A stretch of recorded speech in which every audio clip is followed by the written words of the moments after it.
caranya supaya doa cepat terkabul dan bagaimana supaya jodoh yang kita impikan cepat datang.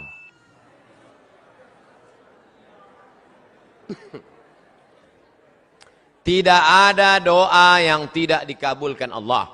Semua doa dikabulkan Allah. Orang yang merasa doanya tidak dikabulkan Allah, dia sudah suudzon pada Allah.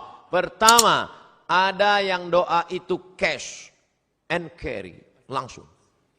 Dua, ada doa itu ditunda Allah karena ini belum layak. Sama seperti anak minta pisau, minta pisau, belum layak. Nanti kalau ku kasih kau luka.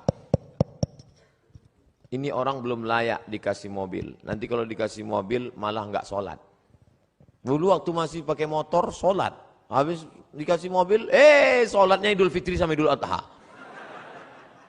Ilmunya belum sampai.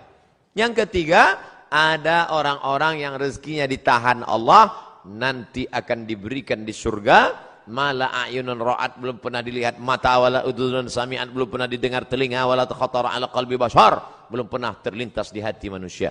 Jadi doa kita itu tetap saja doa. Ini sekarang banyak anak-anak muda nggak mau sholat, nggak mau berdoa. Assalamualaikum warahmatullahi wabarakatuh. Assalamualaikum warahmatullahi wabarakatuh. Oh, saya tanya, sampean orang dungo, kamu kok nggak berdoa? Oh, yang lama aja belum dikabulkan. Ngapain nambah yang baru loh? Doa. Orang yang nggak mau berdoa itu sombong, maka doa. Ustadz, boleh nggak kalau saya doa saya sebutkan orangnya? Ya boleh.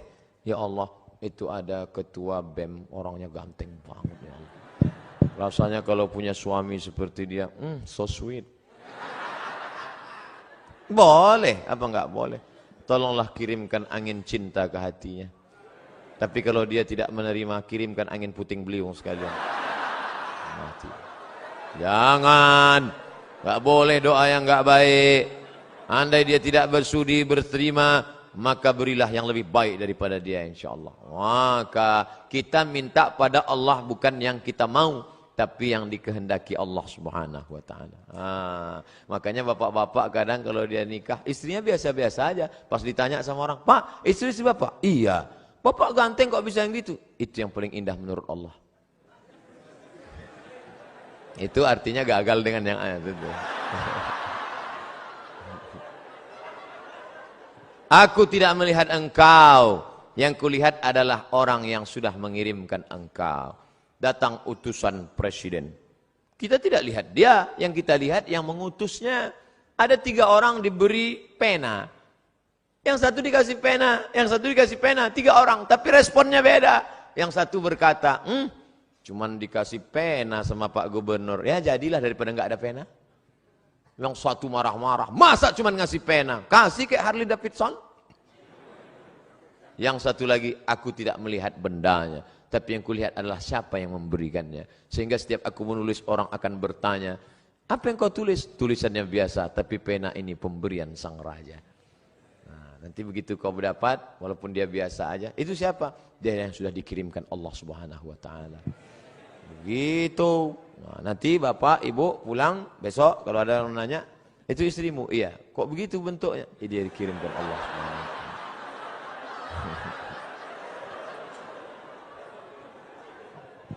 Jangan pernah kau berhenti bosan berdoa kepada Allah Subhanahu wa ta'ala. Tapi tetap ada usaha. Itu ada kiai, santrinya banyak. Ya pendekatan lah kiai. Ustaz, saya sudah ditolak calon mertua saya, gimana caranya? Jangan kamu sendiri ngadap ke sana. Kamu sendiri ngadap selengean celana sobek. Pakai kap 70. Ya enggak mau dia. Coba bawa. Tanya, calon mertuamu itu kerjanya di mana? Di Universitas Airlangga. Bagian apa dia? Di kantor. Bawa Pak Rektor. Pak. Ini mau minta, mohon Bapak Sudi agak, oke, begitu sampai di sana, langsung dia, nggih Pak. Nggih. Apalagi sampai Pak Rektor, iki mahasiswa wapi tenan iki. Masya Allah, langsung Masya Allah. Jangan bawa saya. Kalau saya bawa nanti yang diterima saya. Bercanda.